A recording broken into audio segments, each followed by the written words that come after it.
الرحمن الرحيم. الحمد لله رب العالمين، والصلاة والسلام على سيد المرسلين وعلى آله وصحبه أجمعين ومن تبعهم بإحسان إلى يوم الدين. أما بعد، قال الله تبارك وتعالى: أعوذ بالله من الشيطان الرجيم، بسم الله الرحمن الرحيم. واعبدوا الله ولا تشركوا به شيئا وبالوالدين إحسانا وبذي القربى واليتامى والمساكين والجار ذي القربى والجار الجنب والصاحب بالجنب وابن السبيل وما ملكت أيمانكم إن الله لا يحب من كان مختالا فخورا. صدق الله مولانا العظيم. وقال رسول الله صلى الله عليه وآله وسلم: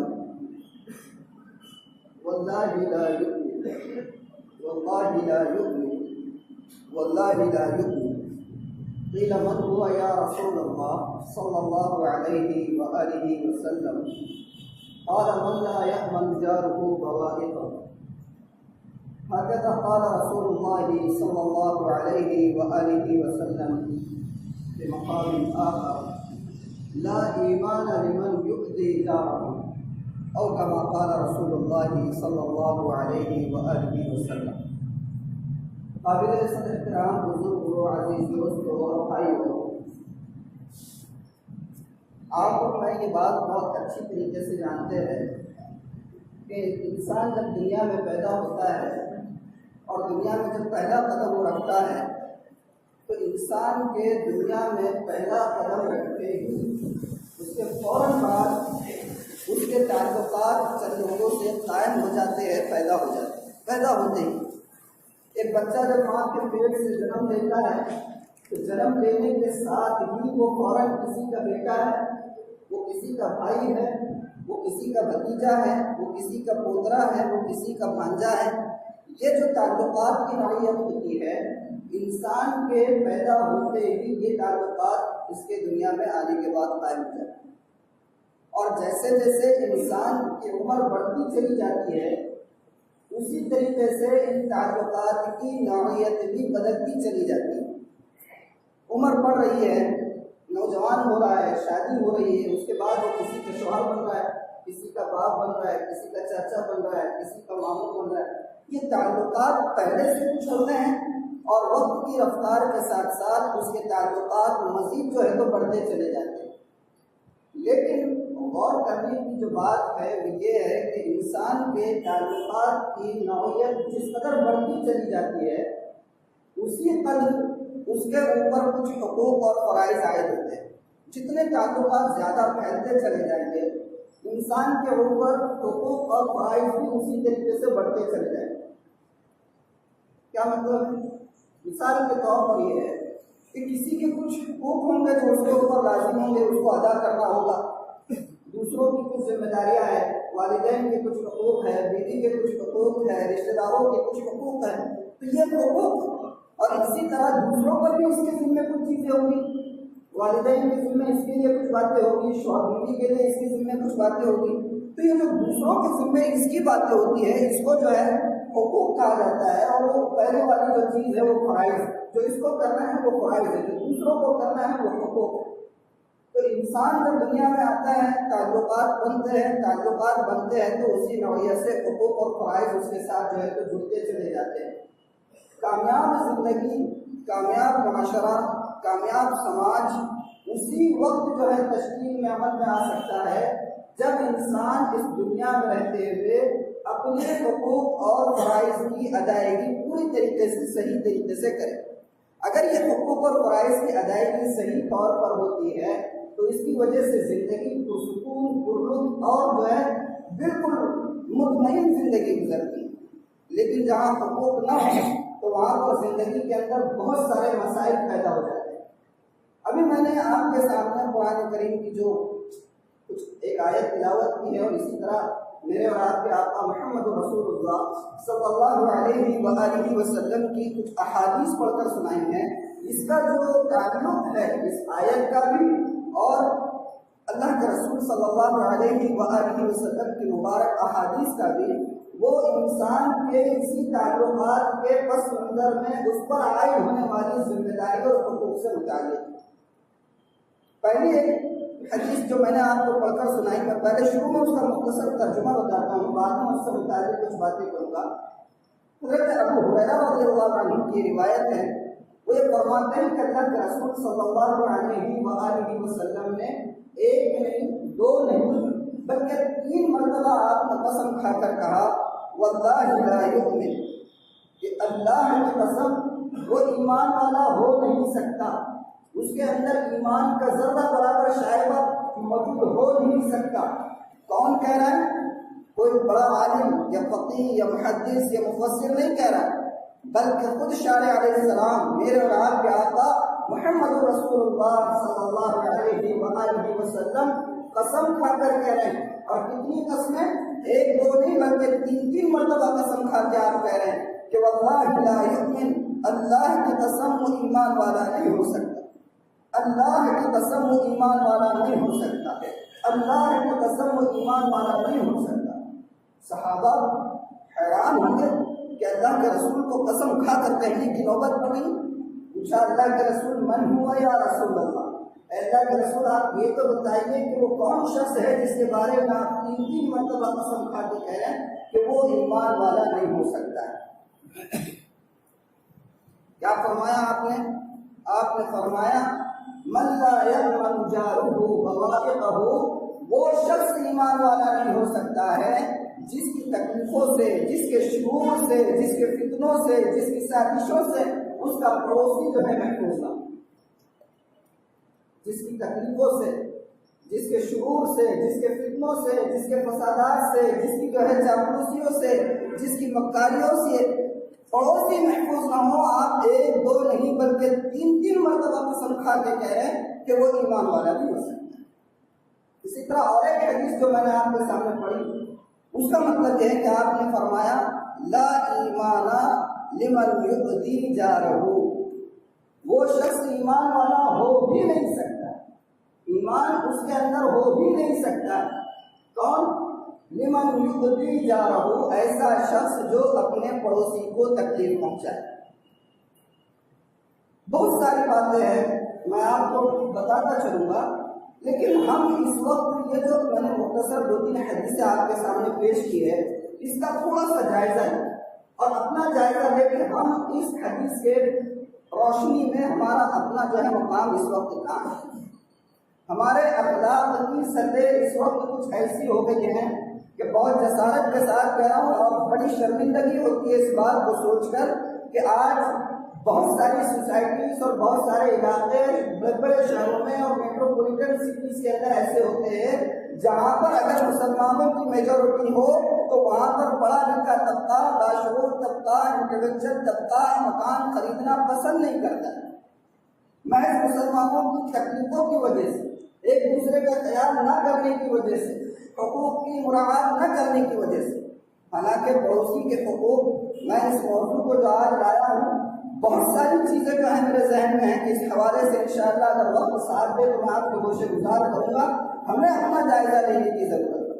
قرآن اور حدیث کے اندر پڑوسیوں کے حقوق سے متعلق اتنی ہدایات دی گئی ہے کہ آپ یقین نہیں کر سکتے ہیں کہ پڑوسیوں کی یہ حقوق بھی ہو سکتے ہیں، یہ حقوق بھی ہو سکتے ہیں۔ اللہ کے رسول صلی اللہ علیہ وآلہ وسلم کو جب معراج ہوئی اور معراج کے بعد آپ کے اوپر جو سورہ بنی اسرائیل نازل ہوئی، سورہ بنی اسرائیل کے اندر اللہ تعالیٰ نے اپنے نبی کو 14 احکامات دیے۔ کتنے احکامات دیے؟ 14 احکامات دیے۔ جو آیت میں نے شروع میں آپ کو پڑھ کر سنائی اس میں 14 احکامات اللہ تعالیٰ نے دیے۔ فرمایا وَاعْبُدُوا اللَّهَ وَلَا تُشْرِكُوا بِهِ شَيْئًا، کہ اللہ کی عبادت کرو، اس کے ساتھ کسی کو شریک مت کرو۔ وَبِالْوَالِدَيْنِ إِحْسَانًا، والدین کے ساتھ حسن سلوک کرو۔ وَبِذِي الْقُرْبَىٰ، آگے جو ہے 3 احکام اللہ تعالیٰ نے دیے۔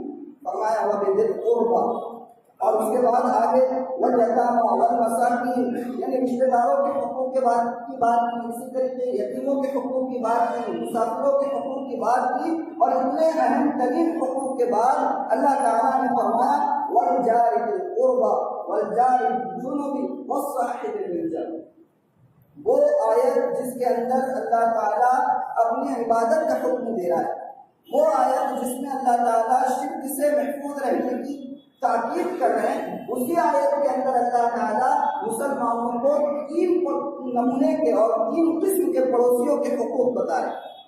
اور کون کون سے ہیں وہ پڑوسی؟ فرمایا والجار ذی القربى والجار الجنب والصاحب بالجنب۔ وہ 3 قسم کے پڑوسی کون سے ہیں؟ ہمیں پڑوسیوں کی قسم معلوم نہیں، ہم کیا سمجھتے جو ہمارے بازو میں رہ رہا ہے بس وہی پڑوسی، لیکن قرآن میں پڑوسیوں کی 3 قسمیں بتائی۔ نمبر 1 فرمایا والجار ذی القربى، جو سب سے قریبی پڑوسی ہے، یعنی جس کا مکان آپ کے مکان سے لگا ہوا ہے، جس کے مکان کے اور آپ کے مکان کا آمنا سامنا ہے، یہ سب سے زیادہ قریبی پڑوسی۔ بعض کتابوں میں تو یہاں تک آیا ہے کہ آپ کے دائیں بائیں آگے اور پیچھے تک کے جتنے 40 مکانات ہیں وہ سب کے سب آپ کے پڑوس میں شامل ہیں۔ لیکن میں نے آپ قرآن نے جو 3 قسم بیان کی، نمبر 1 پہ فرمایا والجار ذی القربى، کہ جو بالکل آپ سے متصل ہے، آپ کا مکان اس کا مکان لگا ہوا ہے، آپ کا مکان اس کا مکان آمنے سامنے ہے، تو فرمایا اس کے حقوق کی رعایت کرنا ہے۔ اس کے بعد فرمایا والجار الجنب، دور کا پڑوسی۔ کیا مطلب ہے دور کے پڑوسی؟ دور کا پڑوسی مطلب یہ ہے کہ آپ کا مکان اس کا مکان لگا ہوا نہیں ہے، آپ کے مکان کا اس کے مکان کا آمنا سامنا نہیں ہے، لیکن آپ کے محلے کا رہنے والا ہے، یہ آپ کا پڑوسی ہے۔ اور پڑوسی کے حقوق کے حوالے سے جتنی احادیث ہیں، جتنی آیات ہیں، جتنی وعیدیں ہیں، جتنی تاکیدیں ہیں، یہ ساری احادیث، یہ ساری تاکیدیں، یہ ساری وعیدیں ان تمام پڑوسیوں کو حاصل رہی۔ اور تیسرا پڑوسی آپ نے کیا فرمایا؟ فرمایا والصاحب بالجنب، اس کی طرف ہماری توجہ دی جائے۔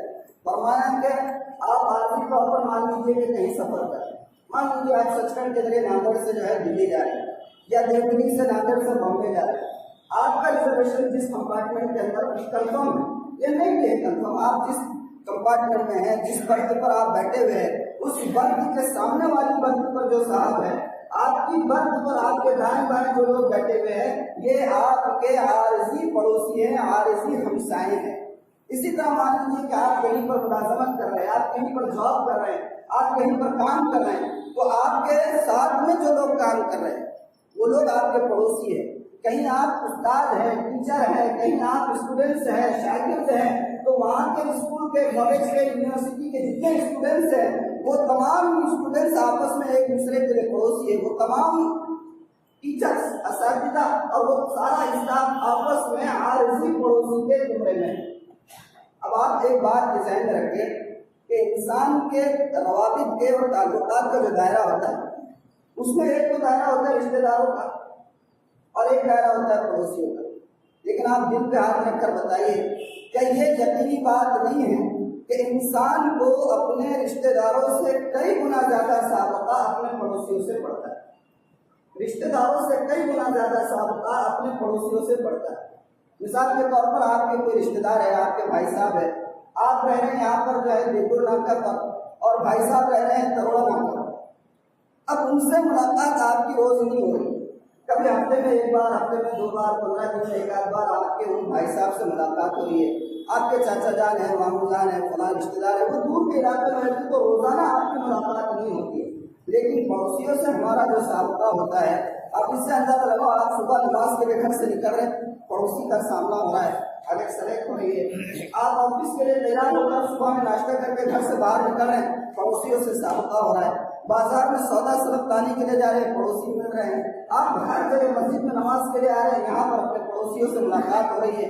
لیکن رشتہ داروں سے ملاقات کی یہ نوعیت نہیں ہوتی، اور جس قدر زیادہ جو ہے انٹریکشن ہوتا ہے، اسی قدر حقوق کا خیال رکھنا انتہائی زیادہ اہم ہوتا ہے۔ اسی لیے شریعت نے جو ہے پڑوسیوں کے حقوق کی بہت ترتیب کی۔ اور ایک بات یہ بھی ذہن میں رہنا کہ پڑوسی کا جو حق ہوتا ہے وہ محض پڑوس میں ہونے کی وجہ سے ہے، یعنی اس میں یہ کوئی ضروری نہیں ہے کہ آپ کا جو پڑوسی ہے وہ رشتہ دار بھی ہو آپ کا، اس کی وجہ سے اس کے حقوق کی رعایت کی جائے گی، یا ایک تو آپ کے مذہب کا ماننے والا ہو یا آپ کے جو ہے مسلک کا ماننے والا ہو تو اس کا خیال کیا جائے گا، نہ۔ پڑوس کا جو حق ہے وہ محض پڑوس میں ہونے کی وجہ سے ہے، وہ چاہے رشتہ دار ہو نہ ہو، وہ چاہے اپنے مذہب کا ہو نہ ہو، وہ چاہے آپ کے مسلک کا ہو نہ ہو، اس کے حقوق کو ادا کرنا ہو۔ آپ جانتے ہیں کہ میرے آپ کے آقا نبی کریم صلی اللہ علیہ وآلہ وسلم جب مکہ میں آپ تھے اور آپ کا نکاح حضرت خدیجہ رضی اللہ عنہا سے ہوا تو اللہ کے رسول صلی اللہ علیہ وآلہ وسلم حضرت خدیجہ کے مکان میں تشریف لائے۔ حضرت خدیجہ کا مکان کافی بڑا مکان تھا، لیکن اس وقت جو مکانات کی تعمیر ہوا کرتی تھی وہ کچھ بہت زیادہ اونچی نہیں ہوا کرتی، بہت زیادہ تعمیرات اونچی نہیں ہوا کرتی۔ حضرت خدیجہ کے مکان کے ایک طرف جو ہے ابو لہب کا مکان تھا اور دوسری جانب عقبہ بن ابی معیط کا مکان تھا۔ اور یہ بات بھی آپ حضرات جانتے ہیں کہ دونوں ہی اسلام کے اور نبی اکرم صلی اللہ علیہ وآلہ وسلم کے بدترین دشمن تھے۔ ان کا معمول یہ تھا کہ رات کو جب کوڑا کرکٹ کچرا گندگی غلاظت کچھ ہوتا تو رات کے وقت وہ لوگ اٹھا کر دیوار کے اوپر سے حضرت خدیجہ کے مکان کے اندر پھینک دیا کرتے۔ اللہ کے رسول صلی اللہ علیہ وآلہ وسلم نے کبھی پلٹ کر جو ہے اس کچرے کو اٹھا کر، دوسرا نہیں، اس کچرے کو بھی اٹھا کر جس نے پھینکا اس کی طرف نہیں پھینکا، بلکہ آپ صبر کرتے رہیں۔ جب بہت زیادہ آپ کو تکلیف ہو گئی تو ایک مرتبہ آپ نے اس سے کہا، عقبہ بن ابی معیط سے، کہ آپ جو کچرا بار بار میرے مکان میں پھینک دیتے ہو تو چھوڑ دیجیے رشتہ داری کو، چھوڑ دیجیے مذہبی تعلیمات کو، ذرا اتنا تو بتاؤ کہ پڑوسی کا بھی کوئی حق نہیں؟ پڑوس کا حق صرف پڑوس میں ہونے کی وجہ سے، ہر مذہب کی تعلیمات کیا کہتی ہے اس کو چھوڑ دیجیے، رشتہ داری کی نوعیت کیا کہتی ہے اس کو چھوڑ دیجیے۔ اللہ کے رسول فرما رہے کہ بھائی یہ تو بتاؤ کہ پڑوس کا بھی کوئی حق ہے؟ آپ اٹھا کر کچرا ڈال رہے تو ہمارے ذہن میں کیا ہے کہ اپنا رشتہ دار ہے تو بس ٹھیک ہے اس کا خیال رکھیں گے، اور پڑوس میں کون ہے سال ہر سال گزر جاتے ہیں، ہمیں معلوم نہیں ہوتا ہے کہ وہ کون ہے، کہاں سے آئے ہوئے ہیں، ان کے گھر کے مسائل کیا ہیں، پریشانیاں کیا ہے، ان کی تعلیم کا نظام کیا ہے، ان کے روزگار کا نظام کیا ہے، کوئی خبر نہیں ہوتی۔ اور اگر کوئی ہمارے محلے میں مان لیجیے بالفرض کوئی غیر مسلم آ کر رہ جائے، یقین مانیے ایک عمومی بات کہہ رہا ہوں کہ سال ہر سال گزر جاتے ہیں، وہ بندہ اپنے آپ کو اجنبی ہی محسوس کرتا ہے، اجنبی ہی محسوس کرتا ہے۔ ہم دوسروں کی شکایتیں کرنے کے عادی ہو گئے۔ معاف کرنا بہت فریبی سے کہہ رہا ہوں کہ آج اس وقت پوری دنیا میں مزاج کیا بنا ہوا ہے، خالی حقوق کا مطالبہ کرنے کا مزاج بنا ہوا، اپنا کیا حق ہے بس اس کو مانگنے کا مزاج بنا ہوا ہے۔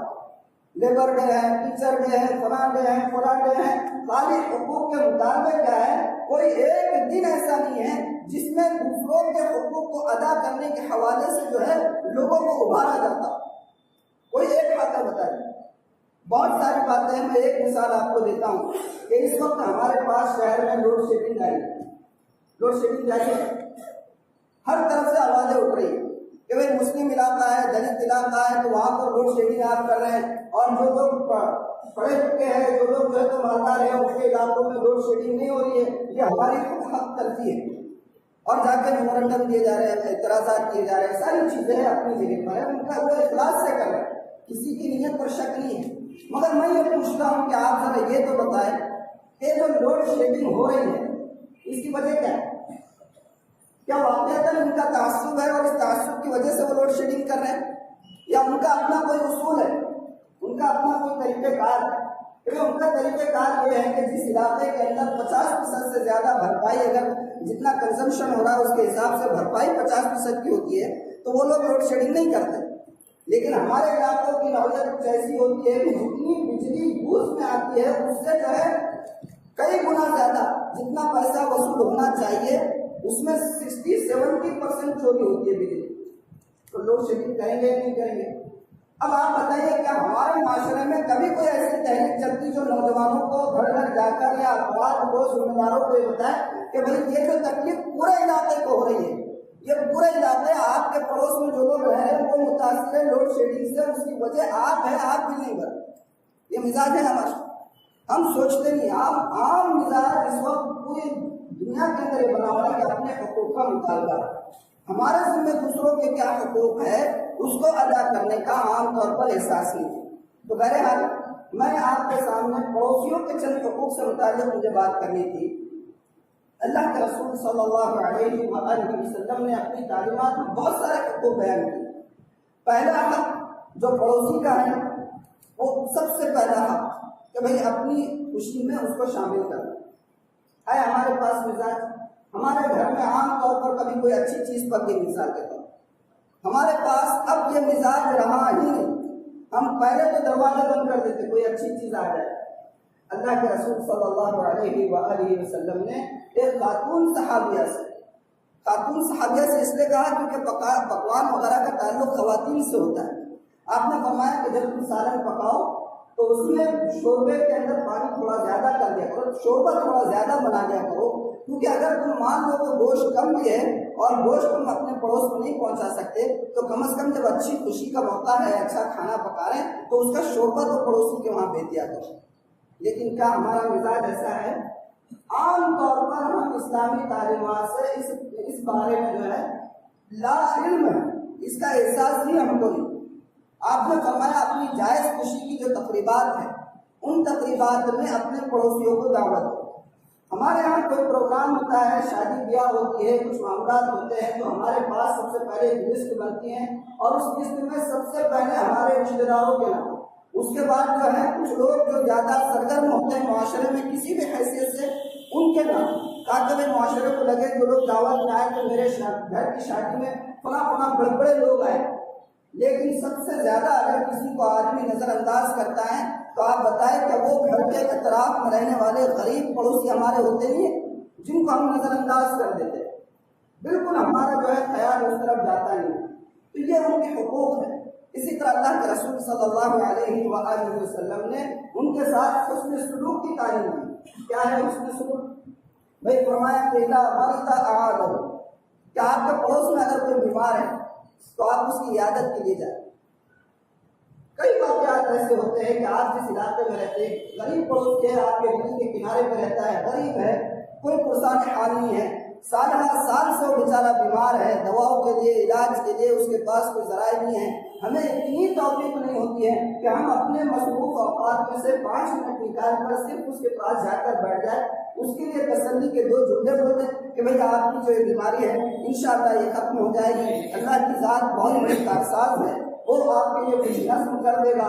یہ اس طریقے کے 2-4 الفاظ، 2-4 تسلی کے بول اس شخص کو یہ احساس دلاتا ہے کہ ہاں میں تنہا نہیں ہوں دنیا میں۔ کیا ہوا اگر میں غریب ہوں لیکن مجھے پوچھنے والے کوئی تو ہے، میرے محلے میں ایسے لوگ ہیں حساس درد مند دل رکھنے والے ہیں جو اگر ہم پریشانی میں ہوں تو وہ ہمارے پاس آ کر ہمارا حال پوچھتے ہیں۔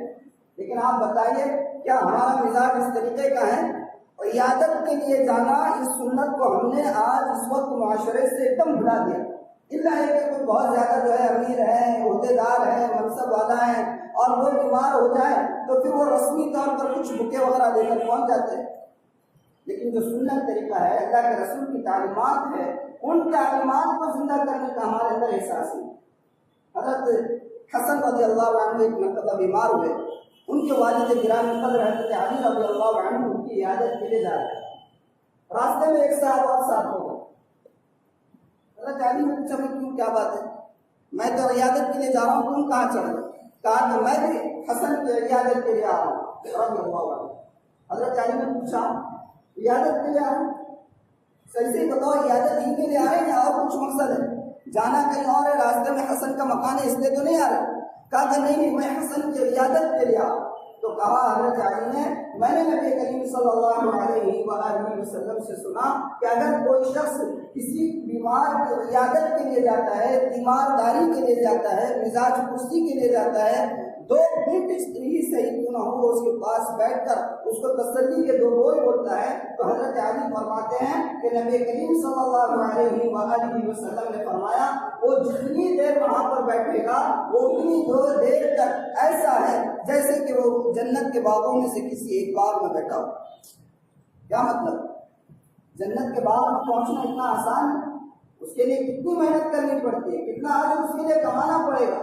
مطلب یہ ہے کہ آپ ایمانداری کے لیے کسی بیمار کے پاس جائیں، اس کا ثواب اتنا ہے کہ اس کے عوض میں آپ جنت کے باغوں میں پہنچ سکتے ہیں۔ لیکن ہمارے اندر یہ مزاج ہے بالکل نہیں۔ اگر آپ کے پڑوس میں کوئی غریب ہے، وہ آپ سے قرض مانگے تو اللہ کے رسول نے فرمایا کہ اگر آپ کا پڑوسی قرض مانگے تو اس کو قرض دو، یہ اس کا حق ہے، یہ اس کا حق ہے۔ ہمیں احساس ہوتا ہے باہر دنیا بھر کے پیسے لٹا دیتے، دوستوں میں، یاروں میں، اور پتہ نہیں کیسی کیسی پارٹیاں ہوتی ہیں۔ اور ہمارے پاس تو مزاج ایسا بنا، تھوڑا سا اگر پیسہ آ گیا تو آج کل معمول ایسا بنتا جا رہا ہے، ایک آدھی گاڑی کرے اور 10-15 نوجوان جو ہے تو پورے لمبے انڈیا کے ٹور کے لیے نکلے۔ کتنا خرچ ہوتا ہے، ہزاروں روپے برباد ہوتے ہیں آپ کے اڑوس میں، پڑوس میں جو غریب لوگ ہیں، بیوائیں ہیں، یتیم ہیں، کتنے مسائل سے دوچار ہیں، کتنے مسائل سے جوجھ رہے ہیں۔ کتنی مسلم لڑکیاں جو ہیں اسی غربت کے مارے اس وقت جو ہے ہندو نوجوانوں کے ہتھے چڑھ رہی ہیں، کیا اس کا علم نہیں ہے؟ اور ہم اپنی پوری زندگی کے اندر مگن ہیں۔ اسلامی تعلیمات سے جتنا بعد ہوتا جائے گا اتنا ہمارا جو ہے شریعت کا اور اسلام کا نقصان ہوتا جائے گا۔ معمولی باتیں ہیں، ان چیزوں کو اپنی زندگی میں لانا کوئی بہت بڑا جو ہے تو جوئے شیر لانے کا کام نہیں ہے، کہ باہر سے جو ہے دودھ کی نہر بڑھانے کے جیسا مشکل کام نہیں ہے، لیکن ہم نے اپنی زندگی کے اندر سے اللہ کے رسول صلی اللہ علیہ وآلہ وسلم کی تعلیمات کو باہر نکال رکھا ہے، اور اس کا نتیجہ یہ ہے کہ آج ہم دنیا کے حوالے پڑوسیوں کے جو حقوق ہے، اس کا جو خیال کرنا ہے، اس کی جو تعلیمات ہے، آپ یقین مانیں کہ ہمارے ذہنوں کے اندر سے اس کا تصور ہی ختم ہو گیا۔ ہم نے یہ سمجھا ہے کہ صرف دوسروں سے اپنے حقوق منوانا یہ اصل تعلیمات۔ دنیا بھر کی جتنی تعلیمات ہیں، جتنے مذاہب ہیں اسلام کے علاوہ، ان کی تعلیمات میں اور اسلام کی تعلیمات میں فرق بنیادی یہی ہے کہ اسلام جو ہے اپنے حقوق اور اپنے فرائض کو ادا کرنے کی انسان کی طرف توجہ دلاتا ہے۔ انسان کو توجہ اس بات کی دلاتا ہے کہ تم اپنی ذمہ داری ادا کرو، کہ اے ایمان والو اپنے آپ کی فکر کرو، کون بگڑ رہا ہے وہ مت دیکھو۔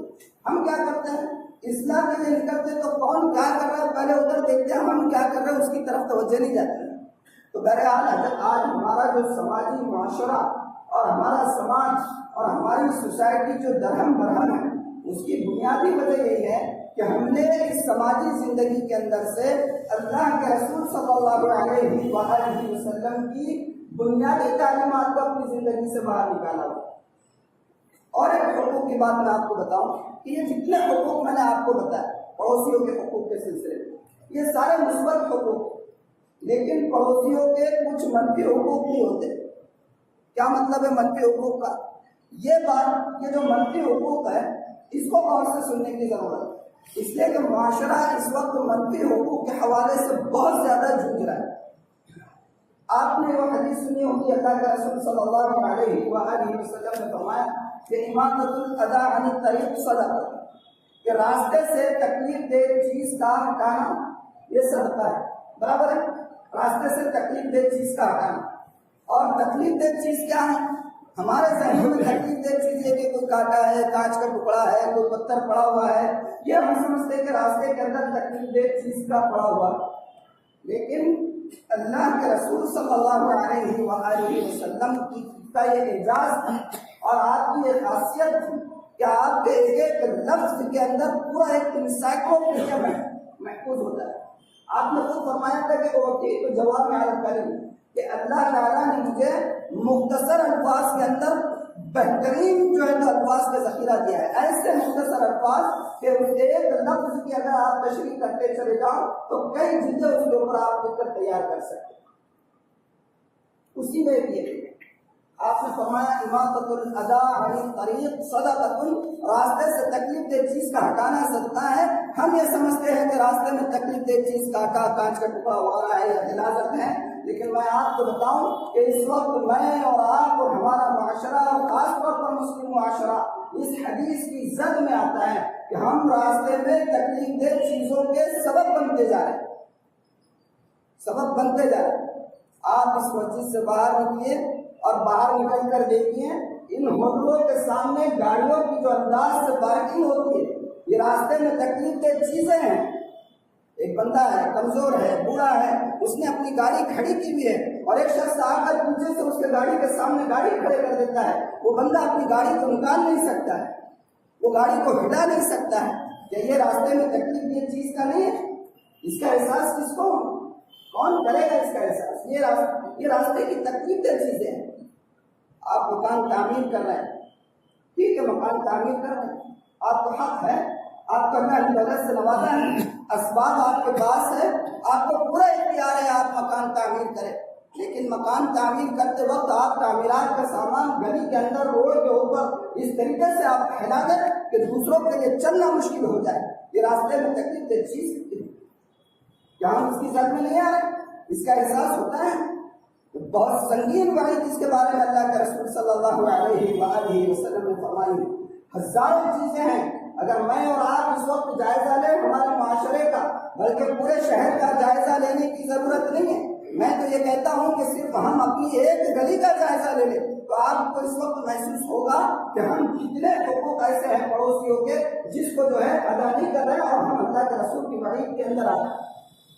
کئی باتیں ہو سکتی ہیں، آپ نے مکان تعمیر کیا، آپ کو ایک بات بتاؤں، حدیث سناتا ہوں، اللہ کے رسول صلی اللہ علیہ وآلہ وسلم نے فرمایا من اخذ شيئا من الارض بغیر حقه فقد سحب به یوم القیامت الى سبع ارضین، اگر کوئی شخص اپنی زمین سے ہٹ کر، جس زمین کے اوپر اس کا حصہ نہیں ہے، اس کا مالک وہ نہیں ہے، اس کا حقدار وہ نہیں ہے، اس کے باوجود حقدار نہ ہونے کے، مالک نہ ہونے کے، اگر وہ اپنی زمین سے ہٹ کر ایک بالش کی زمین کسی کی لیتا ہے تو وہ زمین ساتوں زمین نیچے تک، اللہ کے رسول کے الفاظ ہے کل قیامت کے دن ساتوں زمین کی گہرائی تک اس کو جو ہے اللہ تعالیٰ دھسا دے گا زمین کے ساتھ۔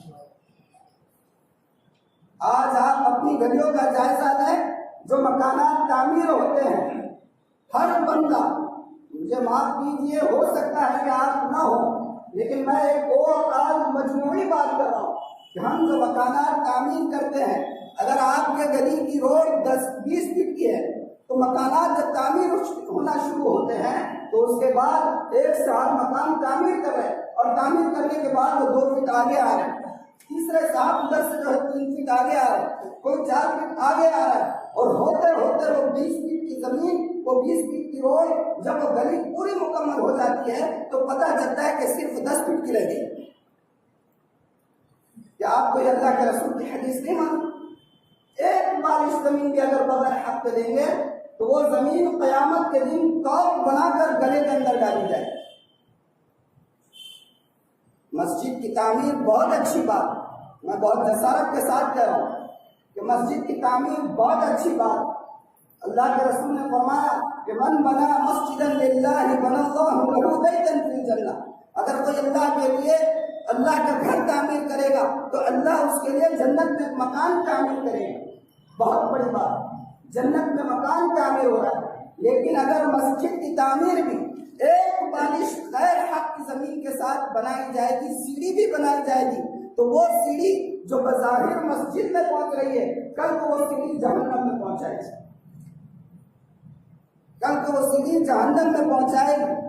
میں کوئی آپ کے سامنے بغیر سوچے سمجھے جملوں کا استعمال نہیں کر رہا، آپ مفتیان اکرام سے پوچھ لیں کہ اللہ کا گھر بھی اگر تعمیر ہوگا اور اس کے اندر بھی اگر بغیر حق کی زمین دی جائے گی تو وہ بھی زمین جنت کا ٹکڑا اور جنت کا حصہ نہیں بنے گی۔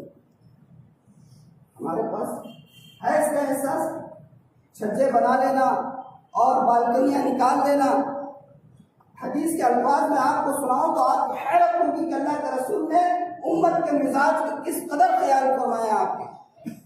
آپ نے فرمایا کہ اگر آپ مکان تعمیر کر رہے ہو، کرے آپ کا حق ہے، لیکن آپ نے فرمایا اپنا مکان اپنے پڑوسی کے مکان سے اتنا اونچا مت بنانا کہ اس کی وجہ سے اس غریب جو اپنا مکان بلند نہیں کر سکتا اس کے گھر کے اندر بے پردگی ہو جائے۔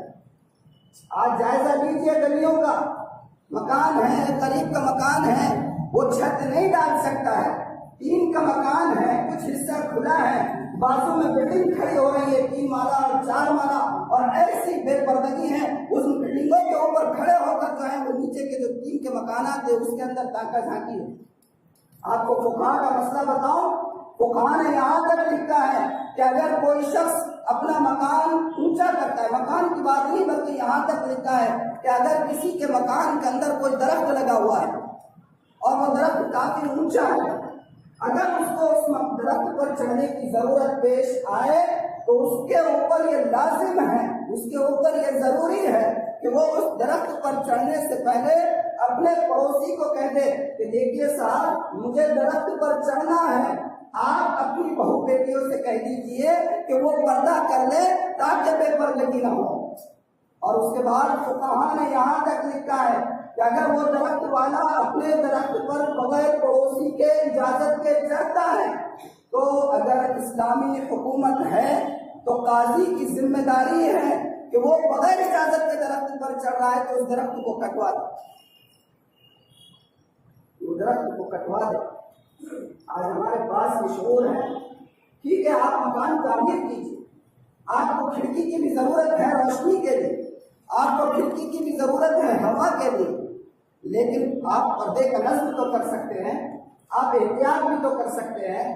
ہمیں اس معاشرتی زندگی کو جب تک اسلامی نمونے پر نہیں لائیں گے ہم معاوضہ ہی کرتے ہیں، ہم احتجاج اور دھرنے ہی کرتے ہیں، ہم جو ہے تو دوسروں کے اوپر جو ہے مٹکے ہی پھوڑتے رہیں گے جب تک اسلامی تعلیمات کے مطابق اپنی زندگی کو نہ لائیں گے۔ اللہ کے رسول صلی اللہ علیہ وآلہ وسلم نے گزرگاہوں پر اور راستوں پر بیٹھنے سے منع کیا، جانتے ہیں اللہ کے رسول صلی اللہ علیہ وآلہ وسلم نے گزرگاہوں پر بیٹھنے سے منع کیا۔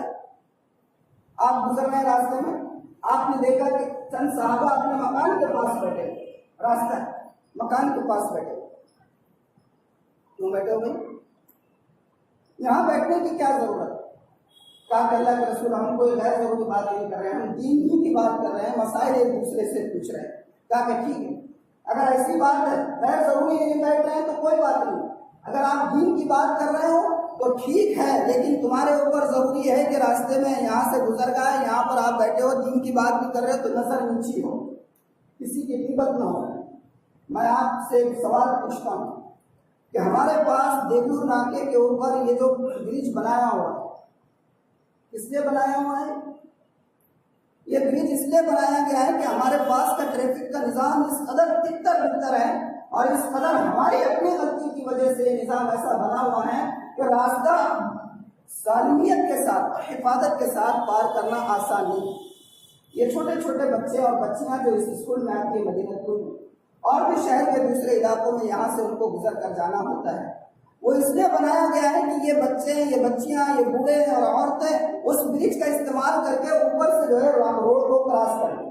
ٹھیک ہے، کل کی بات میں مغرب عشاء کے بعد یہاں پر جہاں سٹیزن کارنر کی طرف پلٹتے ہیں جہاں سے وہ برج شروع ہوتا ہے، میں وہاں پر تھا، میں نے وہاں دیکھا کہ جہاں سے سیڑھیاں شروع ہو رہی ہے برج کے اوپر وہاں پر لائن سے لوگ بیٹھے ہوئے، ایسے بھی نہیں کہ اس طریقے سے کھڑا برج ہے تو سائڈ، بلکہ جہاں راستہ شروع ہوتا ہے وہاں پر بیٹھے ہوئے ہیں اور پیچھے سے 2-3 ہماری برقع پوش بہنیں آ رہی ہیں اور وہ بیٹھے ہوئے عقل مندوں کو اتنا تک احساس نہیں ہے کہ مسلم عورتیں اور بچیاں اور بہنیں برقع پوش وہاں سے آ رہی ہے تو راستہ وہاں سے اٹھ جائے، اٹھ کر راستہ دے، تھوڑا تھوڑا کراس ہو کر راستہ دے۔ کتنی بے غیرتی کی بات! کیا یہ مسلمان کو تکلیف دینا نہیں ہے؟ کیا یہ پڑوسی کو تکلیف دینا نہیں ہے؟ اس کی ذمہ داری کس کی ہے؟ ہم لوگ جو کچھ اثر و رسوخ رکھتے ہیں، وہ لوگ جو اساتذہ ہیں، وہ لوگ جو کسی قدر بھی معاشرے کے اندر وزن رکھتے ہیں، ان کی ذمہ داری ہے کہ یہ جو غیر اخلاقی ہماری ہوتی ہے اس کی طرف ہم توجہ دیں۔ ہم اپنے گھروں کے اندر موریاں نکالتے ہیں باتوں کی، اس کو بنداز جو ہے تو روڈ پر نکال ڈالتے ہیں، پورے روڈ پر غلاظت کا پانی آتا ہے کہ یہ تکلیف پہنچانا نہیں۔ کتنی بے احتجاجیاں ہیں، کتنے معاملات ہیں جس سے ہم جوجھ رہے ہیں اور ہر معاملے میں ہم جو ہے تو اوروں کو قصوروار کرتے ہیں کہ ہم بھائی مسلمان ہیں اس لیے ہمارے علاقے کی طرف توجہ نہیں دی جاتی۔ یہ کہاں کا انصاف، یہ کہاں کی ہوش مندی ہے؟ میں آپ کو بتاؤں کہ یہ جو معاشرے کے اندر ایک سوچ بنی ہوئی ہے اس وقت اور یہ جو فضا بنی ہوئی ہے اس وقت بڑے شہروں کے اندر کہ جہاں پر کوئی پوش کالونی ہوگی، کوئی پوش سوسائٹی رہے گی، وہاں پر مسلمانوں کو مکان خریدنے نہیں دیا جاتا ہے۔ کیوں نہیں خریدنے دیا جاتا ہے؟ کیا ان سے آپ کی کوئی بیر ہے، دشمنی ہے؟ ٹھیک ہے کچھ ہوگی، لیکن قطعاً ایسا نہیں ہے کہ صرف مسلمان ہونے کی وجہ سے ان کو جو ہے تو سوسائٹی سے اور کالونی سے دور کیا جاتا ہے، بلکہ اس کی وجہ بہت سوچ سمجھ کے کہہ رہا ہوں کہ اس کی وجہ صرف اور صرف ہم ہیں اور بالکل واجبی طور پر ہم ہونا چاہیے اس کی وجہ۔ ہونا تو یہ چاہیے تھا کہ سوسائٹی اور کوئی محلہ جہاں پر مسلمان آ جائے رہنے کے لیے تو ہمارے برادران وطن، ہمارے غیر مسلم بھائی، ہمارے ہندو بھائی وہ شوق سے اس علاقے کے اندر، اس سوسائٹی کے اندر، اس کالونی کے اندر مکانات خریدنے کے لیے بے چین ہو جاتے کہ بھئی یہاں تو مسلمان آ کر رہ گئے ہیں۔ مسلمان وہ ہوتے ہیں جو بہو بیٹیوں کی عزت کرتے ہیں، مسلمان وہ ہوتے ہیں کہ اگر ہم اپنے گھر میں نہ ہوں تو ہمیں بے فکری ہو کہ الحمدللہ ہم نہیں ہیں تو کیا ہوا، ہمارا مسلمان بھائی تو ہے اپنے بہن کی، ہمارے بچی کی حفاظت کرنے والا۔ لیکن ہے آج ایسا ماحول ہمارا؟ کتنے واقعات ہمارے مسلم محلوں میں ایسے ہوتے ہیں کہ ایک شخص گاؤں پر گیا ہوا ہے، سفر پر گیا ہوا ہے، دن دہاڑے کوئی آ کر اس کے گھر کا تالا توڑ دیتا ہے، تالا توڑ کر گھر میں گھس جاتا ہے، پورا سامان چوری کر کے لے کر چلا جاتا ہے اور کسی کے کان پر جوں تک نہیں رہتی۔ ایسا مسلمان تو دوسرے مسلمان کی حفاظت کا ذمہ دار ہے، ایک دوسرے کے حقوق کا خیال کرنے والا ہے۔ آج ہم کہاں ہیں اس معاملے میں؟ کہاں ہیں؟ تو یہ جو ہمارا جو مزاج بنا ہوا ہے، کیا مزاج بنا ہوا ہے؟ ہم صرف اپنا حق مانگنا جانتے ہیں۔ ہم کیا جانتے ہیں؟ اپنا حق مانگنا جانتے ہیں۔ ایسا ہے ویسا ہے۔ ایک صحابہ اللہ کے رسول صلی اللہ علیہ وآلہ وسلم کی خدمت میں اور فرمایا اللہ کے رسول مجھے ایک بات ایسی بتا دیجیے جس کے ذریعے سے میں آسانی سے جنت میں چلا جاؤں۔ کیا کہا؟ ایک ہی بات، زیادہ مجھے جو ہے تو بتنگڑ نہیں چاہیے، مجھے ایک بات ایسی بتا دیجیے جس کے ذریعے سے میں آسانی سے جنت میں چلا جاؤں۔ آپ نے فرمایا بھلے مانس بن جاؤ۔ کیا فرمایا؟ بھلے مانس بن جاؤ، اچھے آدمی بن جاؤ۔ کہا کہ اللہ کے رسول اچھا آدمی میں بن گیا، مجھے کیسا پتہ چلے گا؟ ٹھیک ہے میں اچھا آدمی بن جاؤں گا، ہر کوئی اپنے آپ کو اچھا آدمی سمجھے گا، اور میں اللہ کے رسول یہ تو بتائیے مجھے پتہ کیسے چلے گا کہ میں اچھا آدمی بن گیا؟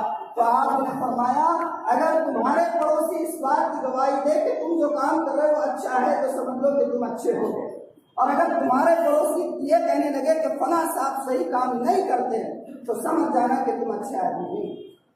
تو آج ہمیں اپنے مزاج کو شریعت اسلامیہ کے مطابق اور اللہ کے رسول صلی اللہ علیہ وآلہ وسلم کی تعلیمات کے مطابق لانے کی ضرورت ہے۔ ہمیں دوسروں کے سامنے حق کا مطالبہ کرنے کے بجائے دوسروں کے حقوق کو ادا کرنے کی طرف توجہ دینے کی ضرورت ہے۔ بہت ساری باتیں تھیں، دل کا بخار تھا جس کو میں نے آپ کے سامنے پیش کیا۔ اللہ تعالیٰ مجھے اور آپ کو اور ہم تمام کو جو ہے عمل کی توفیق عطا فرمائے۔ وآخر دعوانا الحمدللہ رب العالمین۔ جلدی جلدی سنتیں ادا کریں۔